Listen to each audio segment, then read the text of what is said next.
And the creations are so many. عالم الحق عالم الخلق وعالم الأمر. And he divides them into two when he says the world, or the universe rather, of creation, and the universe of the command itself. So for example, the universe of creation, the universe that we see right now, which is expanding, right? The universe is expanding. It has no foreseeable end to it. That's just one universe. There's also the other one, the Alam al-Amr, the universe of the command of God, or the affair. Or al-Malik, al-Mulk wal-Malakut. Or these two domains are known as the dominion and the kingdom of the heavens. So in other words, the dominion, if you say Tabarak alladhi biyadihul mulk, blessed is he in whose hand is the dominion. The dominion is this universe that is never, it's continually to unfold before us. That's one aspect. Then you have the Malakut, which is what we call in the south, the kingdom of God. Or al-Ghaib wa Shahada. Or these two can be referred to as the unseen and the seen. Or ad-dunya wal akhirah. Or these two can be referred to as this world and the hereafter.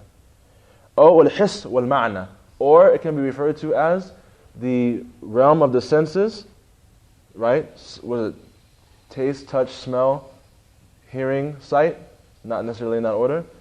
It's either that world or the world of ma'na, the world of meanings, which have no form. وَإِنْ شِئْتَ قُلْتَ الرُّوحُ وَجَسَدْ. And if you wanted to, now he's bringing it to us ourselves. And if you wanted to, you could say the soul and the body. So, for example, our own selves reflect, you have the macrocosm and you have the microcosm. You have the world outside, and you have the world inside. The world outside is, for example, is in the heavens, and then beyond the heavens.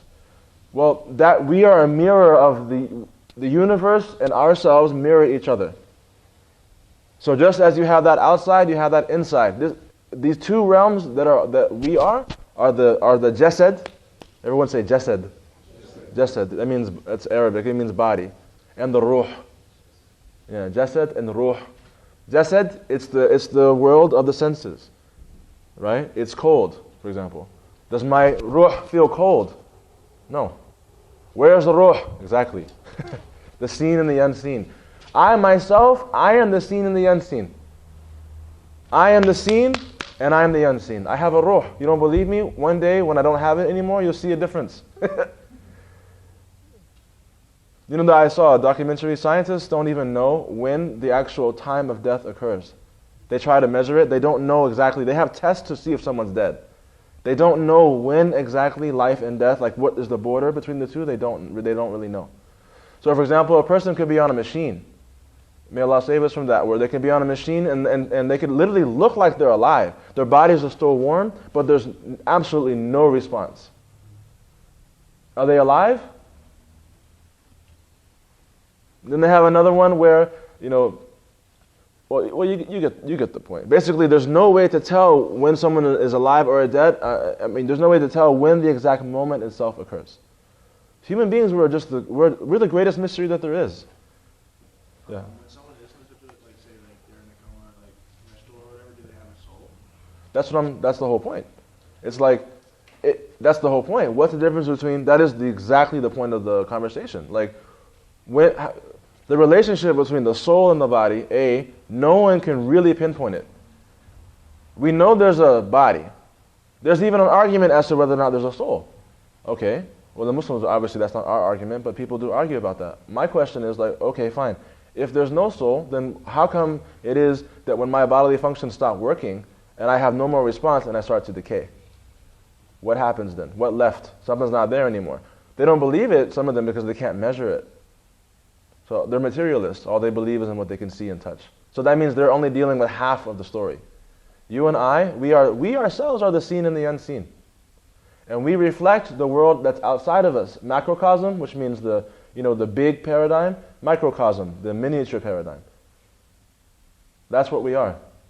That's why Islam is such a religion that really moderates everything, because it's a religion that deals with the macrocosm and the microcosm as being mirrors to one another. That's why you see in the Quran, إِنَّ فِي خَلْقِ السَّمَاوَاتِ وَالْأَرْضِ وَاخْتِلَافِ اللَّيْلِ وَالنَّهَارِ لَآيَاتٍ لِأُولِي الْأَلْبَابِ. Allah mentions opposites all the time. Verily in the creation, right? Or verily in the difference between night and day. And in the creation of the heavens and the earth is a sign for people who have understanding. For example, you see this all in the Quran. It's a Quranic kind of teaching tool. God always talks about opposites. In Surah al Hadid, هو الأول والآخر والظاهر والباطن. Allah is the first and the last, the manifest and the hidden. He's the opposites happening at the same time. Why is that so strange? You and I are a paradox. You and I are a paradox. You and I are the great barzakh, or what they call isthmus, between this life and the hereafter. Literally, you and I are those things, walking around. How is that? This life, hereafter, the ruh inside me. It's happening simultaneously. That's why the Quran is a book for us, the Quranic experience. Some of the ulama, they say that the word Quran itself, that it doesn't come from the word qara'a, to read. They say it comes from the word qarana, which is to join. So Al-Quran is the joining experience, which is what you and I are. But that's another subject. So he says the point of all of that is to say,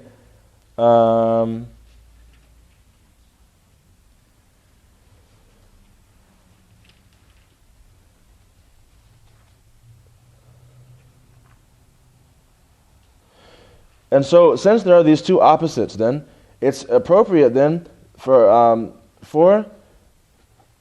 to give a simile of the night coming out, or of the night coming out from the morning. The layl kharaja subhuhu. So it makes sense then to use these kind of examples of that the morning is coming from the night, right? These opposites are coming. One's coming from the other. قُلْ أَعُوذُ بِرَبِّ الْفَلَقِ رَبِّ الصُّبْحِ. Say, I seek refuge in the Lord of the dawn. In other words, the Lord of the morning time. فَلَقُ الصُّبْحِ, dawn. لما أنشق الفجر وانتشر الضوء انتشارا لا يرجع إلى ظلام. So what dawn actually is a time wherein, in the nighttime, if you go out, for example, let's say you go out around 5:30 or so, go slightly before that. If you look outside, you see total darkness. Then you'll see a light shoot up in the heavens like this. If you're in a place there's not a lot of pollution, that's the false dawn, if it goes up. Then you see a light that actually comes, it's from left to right. It's lateral. That's the true dawn. When that true dawn happens, the morning, the opposite of night, suddenly appears from the night. In our vision, it appears from the night, and when that happens, it doesn't go back to darkness again. So, قُلْ أَعُوذُ بِرَبِّ الْفَلَقِ, say, I seek refuge in the Lord of the dawn. You're seeking refuge in the Lord of, just as you and I have seen that dawn happen, we seek refuge in its Lord, the one who created it and made it to happen. هذا هو الصبح. This is morning time. Allah هو الذي خلق هذا. He's the one, God is the one who created it. برب الفلق, which is the meaning of that. من شر ما خلق, من شر كل ما خلق الله تبارك وتعالى. We seek refuge in Allah from every evil that He created. Satan doesn't create evil. This is a Christian paradigm that even Muslims are affected by this. Satan doesn't have any power. He's not like a kind of a, like we're not bipolar in our divinity. We don't believe like there's the God of good and the God of bad. In Christianity, there's almost like there's a God of bad, which they call Satan. None of that. God's the creator of good and God's the creator of evil. من شر ما خلق. We seek refuge in Allah from every evil that He created.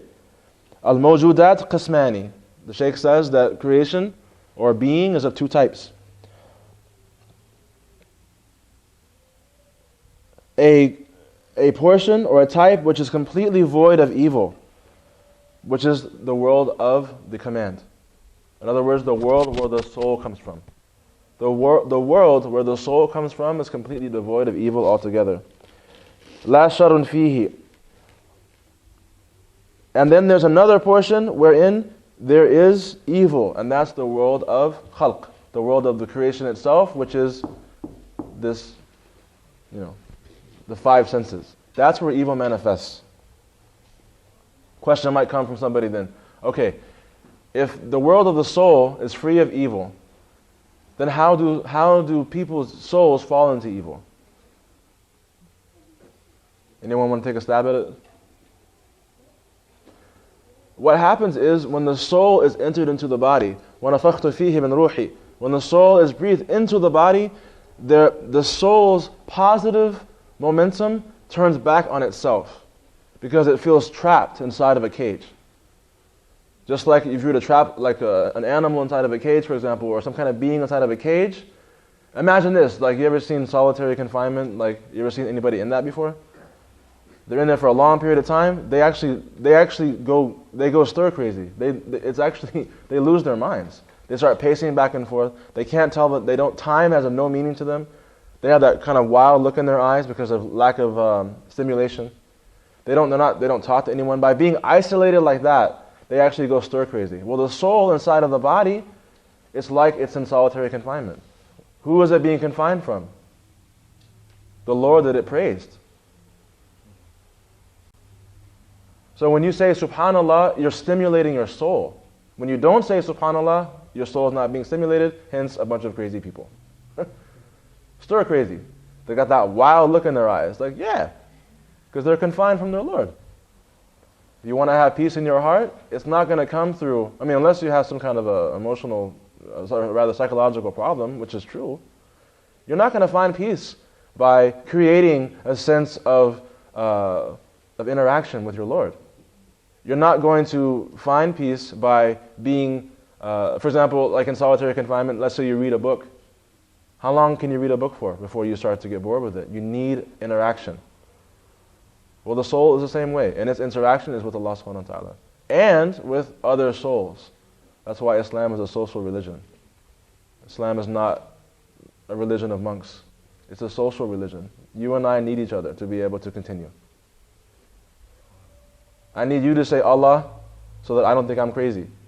You need to hear me say Allah so that you don't think you're crazy. And you and I need to say Allah together so we can knock the dust off of our souls. If I say Allah, that might affect me. But if this entire room says Allah all at one time, we're going to be like, ooh, the power of that. Hence the secret of group dhikr and things like that. So, he goes on further and he says, after describing these two types of realms, فَلِهَذَا إِسْتِعْدَانٌ بِاللَّهِ مِنْ شَرِّ مَا خَلَقَ. And it's for this reason that we seek refuge in Allah subhanahu wa ta'ala from the evil that He's created in the realm of the senses. وَمِنْ شَرِّ غَاسِقٍ إِذَا وَقَبَ. كل ما يجري من الشر في هذا العالم غالبا يدبر في ظلام الليل. And so we seek refuge. So every kind of evil that happens in this realm, the realm of the senses, he said usually it is plotted in the darkness of the night. Right? So people meet at nighttime, for example, and they think of plans to harm people and do, right? The night is that kind of time. فَلِهَذَا خَصَّ ذَلِكَ الْوَقْتَ بِذِكْرِ غَاسِكٍ إِذَا وَقَبَ. And it's for this reason that Allah Ta'ala has specified that dhikr with that time by mentioning this غَاسِكٍ إِذَا وَقَبَ أي مِنْ شَرِّ اللَّيْلِ, from the evil of the night, إِذَا أَظْلَمَ. So we seek refuge in Allah subhanahu wa ta'ala from the evil of the night when it darkens. Why? Because that's when people get together to plot. وَمِنْ شَرِّ النَّفَّاثَاتِ فِي الْعُقَدِ.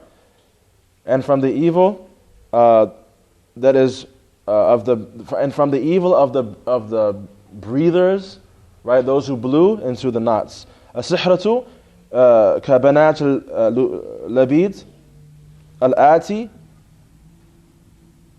ينفذن بالسحر في العقد. And this is exactly the example of this is the daughters of Lubayd. They actually blew into the knots.